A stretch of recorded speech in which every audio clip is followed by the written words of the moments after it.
It's interesting on its own. It's also just easy to track. You can get your scoreboard and say, okay, he's got a W here, he's got an X here.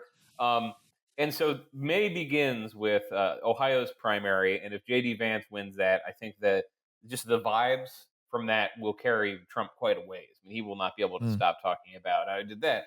Then a week later, you got West Virginia. There's a House race I've covered where he's endorsed a guy. Basically, that race, one guy voted for the infrastructure bill, and Trump retroactively is like, "That's not fair. I wanted to pass that," so he endorsed the other guy.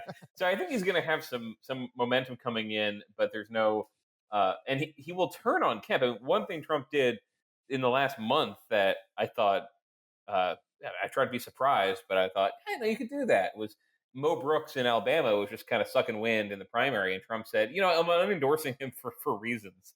Right, yeah, because he doesn't want to back a loser. Yeah, That's so he it. can pull that off. He can just say, well, I tried for Brian Kemp, but he's a loser, and I knew he was never going to win. I only did it as a favor.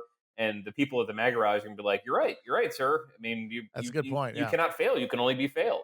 But yeah, Kemp looks like he's, totally. It's like, but Kemp has been in command just because like he's been a really conservative governor, and there's no reason to dislike him apart from Trump telling you to. If you're Republican. Yeah, I mean, you kind of talked about this earlier, but I think one of the things about the Trump endorsements that makes them, maybe a little flimsier than they should be is that it's not a slate, it's not announced all at once, it's not coherent, it's all just about the personal peak of Trump. So you have to be like a Trump follower. You have to get your daily Trump updates to even know who he's talking about or like, what is going on in his imaginarium to follow these endorsements. So, I find them not like clearly messaged. There's not like, he doesn't roll out and be like, in this state, these are my guys. It's basically like whenever somebody sucks up enough to get, their Trump suck up bar past, the whatever percentile, they then get the endorsement. And it's kind of, fickle, random, incoherent, basically. Yeah, I think that's fair. And some of these endorsements, there's one in Michigan where he endorsed a guy on the old district lines, and the guy built his state rep running for Congress against a. Well, here I'll lay it out because explains one how Trump does it, and two how he always like wins anyway inside the party. So Michigan, there's a couple members of Congress who voted to impeach Trump. One of them, Fred Upton, is in there. Trump endorses a state rep against Upton, just saying this guy is great. Upton is a traitor. Okay. That guy's based his whole campaign around Trump, and Steve Carroll is his name. And then they have new districts. In the new district, there's a different guy running against Trump. So Trump endorses that guy, up against Upton. Trump endorses the other guy running against Upton. The first guy he endorsed just quits because Trump told him to. And then Upton just retires because like three of these other, I think he's the third of these guys who were like, I stood up to Trump when it mattered. Oh man, that was hard. And they just quit. So with very little effort. I mean, I think giving a speech, putting on a rally, that is effort. Other things cause effort. Just like sitting at your house and having people come to you and say, please, sir, please.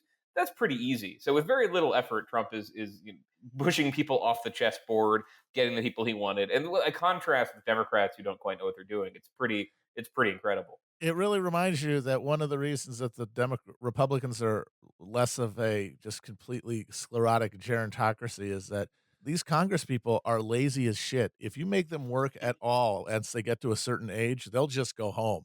They'll just like, fuck you, I'll be a fucking lobbyist and make 8 figures. I'm not going to fucking have to go back and campaign, at my age? And have to like worry about a primary? But yeah, a little pressure and these guys quit. But Democrats, they don't really get credible primary challengers that often, at least not until recently. Yeah, except the leadership will stick around forever, but then there's a bunch of people this cycle just somebody raised money against them. They're like, oh no, man, really? And then they just retire because they're 70 something. They can be a senior fellow of whatever, or be on the board of Theranos too. Whatever it is you want to do if you're next congressman.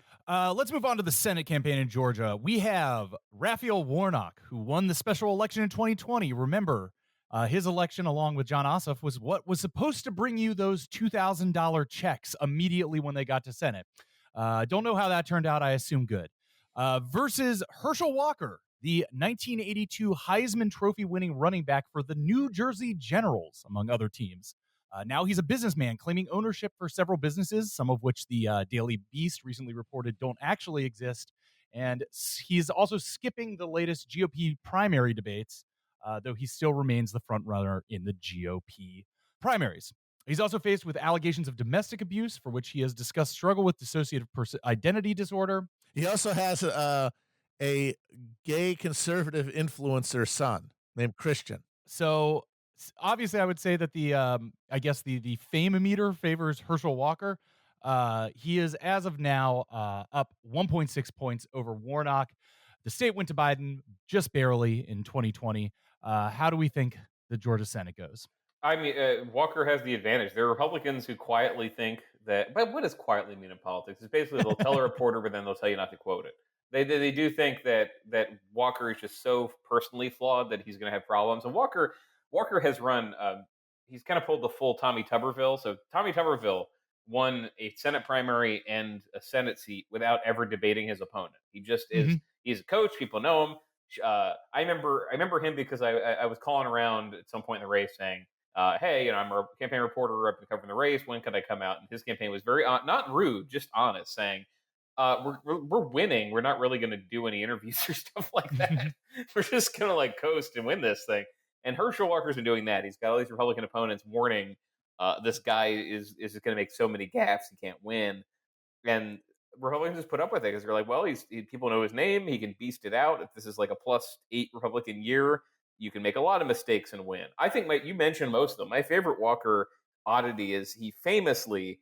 I mean, the reason he was in the USFL is because he was allowed to. At that point, they could turn professional after a junior season, not a senior. So Walker pretty famously leaves this great college career to go to the USFL, and then claims many years later that he was this high school valedictorian, or sorry, that he graduated top of his class in college, which is not a thing you do when you quit college. But just so we're so in this Trump crafted reality in Republican primaries where everyone's like, won't matter. We're Yeah, gonna be fine. you can just say stuff. And then watch Warnock had what they thought was going to be fatal in 2020, which was this dispute with his wife, who, I don't want to say press charges, makes it publicly known that, like, in a dispute, that he backed over her foot with his car, and he's a senator now. So the idea that something's going to take Walker out that sounds bad, I feel like they've gotten over that. Matt, any thoughts on Georgia? It's funny, we got through both of those races without remembering that the opponent of Kemp or Oh, yes, of Purdue is going to be Stacey Abrams, which I think speaks to just how far her stock has plunged since she didn't get to be Brandon's VP. Because I don't think there's anybody. She's no longer the. I don't see the Democrats like worshiping her or believing her. She's going to deliver them Georgia anymore. Especially since that spell was broken in 2020 with Brandon winning and with the special elections. Mm-hmm. So I feel like she's not going to win, and nobody even seems to care. So I think she might be done for. Who knows? Yeah, just going through the candidates here, it does seem like the median the median Republican candidate in this cycle is a former hedge fund executive who's been accused of domestic abuse, and the median Democratic candidate is somebody who has been somehow both in the national conversation among Democrats for like a decade, but has lost 6 consecutive races. Losers. The word you're looking for is losers. Yes. So that's kind of where we are here. Stacey Abrams' stock is down. She is pulling behind either Kemp or Purdue. Most recently, she pivoted from doing, voter protection stuff, which she has, made a big place for herself in the Democratic Party. Swing and a miss on that one. To talking about how she's a businesswoman and has started many small businesses. So, wonderful. That's always a sign of strength. She kind of infamously, when Biden came to Georgia to close the deal, that sounds sarcastic, but when he came to Georgia for his final rally before the Senate voting rights bill, she just wasn't there. And she never had a great "I had to be somewhere else" excuse. She just kind of like, "Yeah, I'm not there. You can probably figure out why." But yeah, she's running a different. Although she never has run as the far left candidate. She's always been. I'm pretty liberal, but I'm very good at describing how my life and my work fits within it's just like yours, and I'm not anti-business. And she's but I mean, you're still chasing. You're chasing a conservative position, which is never